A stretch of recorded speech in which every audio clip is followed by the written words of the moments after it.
ইসরায়েলের বিজ্ঞানভিত্তিক শক্তিকেন্দ্র ওয়েইম্যান institute of সায়েন্সকে গণ্য করা হতো ইসরায়েলের সামরিক বুদ্ধিবৃত্তিক জোটের কেন্দ্র হিসেবে। মোসাদ ও আইডিএফ এর সঙ্গে ঘনিষ্ঠ যোগাযোগ ছিল এই প্রতিষ্ঠানের। ইরানের অভিযানে কৌশলগতভাবে গুরুত্বপূর্ণ এই প্রতিষ্ঠান এখন কেবলই ধ্বংসস্তূপ। মধ্যপ্রাচ্য ভিত্তিক সংবাদ মাধ্যম প্রেস টিভি জানিয়েছে এই তথ্য।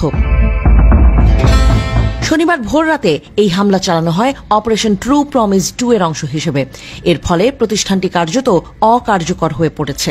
ইসরায়েলি সংবাদ মাধ্যমের ভাষ্যমতে এই হামলা মোটেও দুর্ঘটনাবশত নয়, বরং খুব সচেতনভাবে ইসরায়েলের সামরিক ও প্রযুক্তিগত গবেষণার কেন্দ্রবিন্দুতে আঘাত হানার জন্যই এই পরিকল্পনা করা হয়েছিল।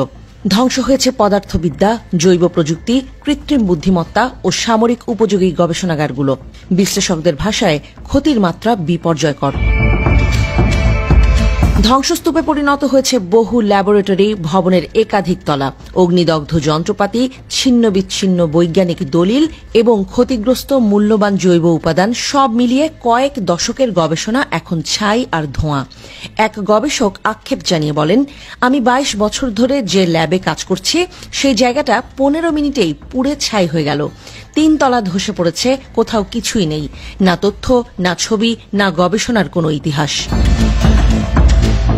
বছরের পর বছর ধরে ইসরায়েলের সংরক্ষিত সামরিক ও গোয়েন্দা ক্ষমতা ধূলিসাৎ হয়ে গেছে। বিশেষত কম্পিউটার বিজ্ঞান বিভাগের ক্ষয়ক্ষতি সবচেয়ে বেশি। অধ্যাপক শারিয়াল ফ্লেশম্যান বলেন, এটা শুধু যন্ত্রপাতির ক্ষয়ক্ষতি নয়, বরং কয়েক প্রজন্ম ধরে তৈরি করা অভিজ্ঞতা, গবেষণার সূক্ষ্ম কাঠামোর ধ্বংস। অজস্র রাতের নিদ্রাহীন পরিশ্রম, DNA library, stem cell, genetically engineered fly strain সব শেষ। এই ধ্বংসযজ্ঞ শুধু একটি প্রতিষ্ঠানের শেষ নয়, বরং একটি প্রশ্নও জাগিয়ে দিয়েছে, ইরানি প্রতিশোধমূলক অভিযানের মুখে ইসরায়েলের ভবিষ্যৎ ঠিক কোথায় দাঁড়িয়ে আছে।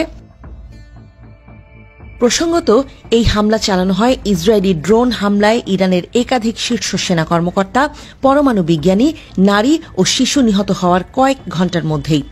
ইসলামী বিপ্লবী গার্ড বাহিনী এই প্রতিশোধমূলক হামলার নাম দেয় অপারেশন ট্রু প্রমিস 2।